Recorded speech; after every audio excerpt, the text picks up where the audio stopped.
दोस्तों नमस्कार। आप ये जो सामने नए मकान देख रहे हैं, जगह देख रहे हैं खूबसूरत, ये मेरठ का जागृति विहार एक्सटेंशन एरिया है। नई का सोसाइटी है जो 4 साल 5 साल पहले सरकार ने बनाई थी, बनाना शुरू करी थी और अभी भी काफ़ी लोगों को मकान की रजिस्ट्री करके दे दी है। लेकिन बहुत ज़्यादा संख्या ऐसे मकानों की है जिनकी रजिस्ट्री नहीं कर पाई है सरकार, और लोग करवा नहीं पाए हैं क्योंकि कुछ किसानों ने, कुछ गिनती के कुछ किसानों ने यहाँ भूमि पर डिस्प्यूट कर रखा है। आपको दिखाता हूँ मैं, वो आप छोटी सी झोपड़ी देख रहे हैं बनी हुई है। ये एक छोटा सा छप्पर डाल के झोपड़ी बनाई हुई है, और यहाँ जो भी आवंटी मतलब जिनको मकान आवंटन कर दिए हैं सरकार ने, वो अगर यहाँ कब्जा लेने आता है या सरकार के आदमी यहाँ पर मकान बनाने आते हैं तो उनको वो डरा धमका के भेज देते हैं। आप देखिए कितनी बड़ी ज़मीन है, कितना बड़ा एरिया है जहाँ हज़ारों मकान बन सकते थे। और कई लोग जो आज किराए पर रह रहे हैं मेरठ जैसे शहर में, एनसीआर से पास का एरिया है, उनको शायद उनका मकान मिलता और वो यहाँ रहते। कितनी खूबसूरत जगह है। लेकिन सरकारी कर्मचारी, सरकारी व्यवस्था ऐसी है कि 4-4 5-5 साल हो गए हैं जिन लोगों ने लोन लेकर मकान अप्लाई करा था और महीने की किस्त भर रहे हैं, ब्याज भी दे रहे हैं, किराया भी दे रहे हैं, उनको मकान ना देकर दो चार किसानों के चक्कर में ये सोसाइटी डिस्प्यूट में डाल रखी है। अभी आप देखिए कितने अच्छे लग रहे हैं मकान, कितने खूबसूरत हैं, लेकिन आपको एक बात बताता हूँ, यहाँ पर देख रेख के अभाव में देखिए पार्कों के क्या हाल हैं। दीवार तोड़ दी गई हैं, कई मकान हैं जिनके दरवाजे चुरा के ले गए हैं लोग यहाँ से, चोर। कई लोगों ने अपने घर में लोहे के दरवाजे लगाने की कोशिश करी थी, लेकिन वो भी ले गए चुरा कर रात में, क्योंकि यहाँ सुरक्षा की कोई व्यवस्था नहीं है। कोई आदमी आके अपना मकान लेना चाहता है, बनाना चाहता है, रहना चाहता है, उसको ये लोग परेशान करते हैं। सरकार डिस्प्यूट रिजॉल्व कराने में कोई इंटरेस्टेड नहीं है ख़ास।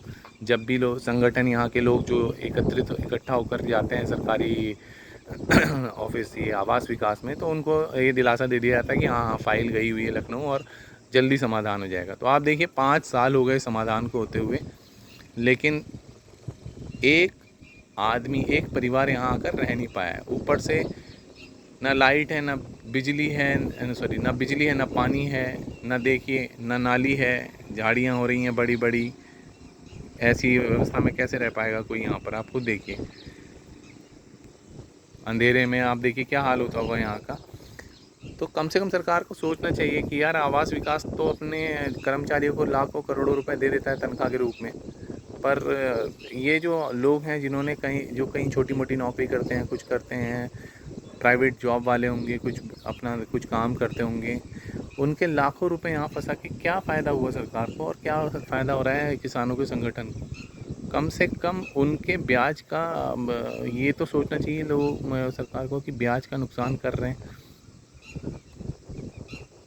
इसी के साथ अभी दिखाता हूँ मैं आपको, ये सामने दिख रहा है इतना बड़ा स्कूल, ये एक व्यावसायिक संगठन है, इसमें कई लोगों के पैसे लगे हुए हैं। यहाँ पर जो मतलब नेता भी हैं, कई बड़े बड़े व्यवसायी हैं जिनको कि क्या कहते हैं, जिनका पैसा लगा हुआ है। इनको किसी ने परेशान नहीं करा है, ना आवास विकास ने, ना किसानों के संगठन ने, ना किसी अथॉरिटी ने, किसी ने परेशान नहीं कराया। वो मस्त चल रहा है स्कूल, बढ़िया बन के, बच्चों के एडमिशन हो गए हैं। जो हम जैसे टैक्स पेयर हैं, उनके बच्चे वहाँ पढ़ रहे हैं और टैक्स दे रहे हैं।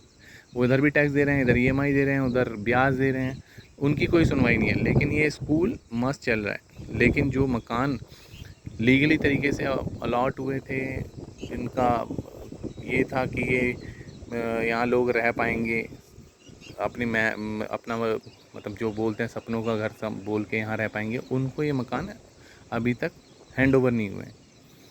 तो आप उत्तर प्रदेश के किसी भी शहर में रहते हों, अगर आपको लगता है कि ये ज़रूरी समस्या है जिसका समाधान होना चाहिए जल्द से जल्द, तो आप प्लीज़ इसको शेयर ज़रूर करिएगा, इस वीडियो को, हो सके तो ट्विटर, फेसबुक या व्हाट्सएप के ज़रिए, जिससे ये आवास विकास और उत्तर प्रदेश के मुख्यमंत्री महोदय तक पहुंच पाए कि उनका जो ये सरकारी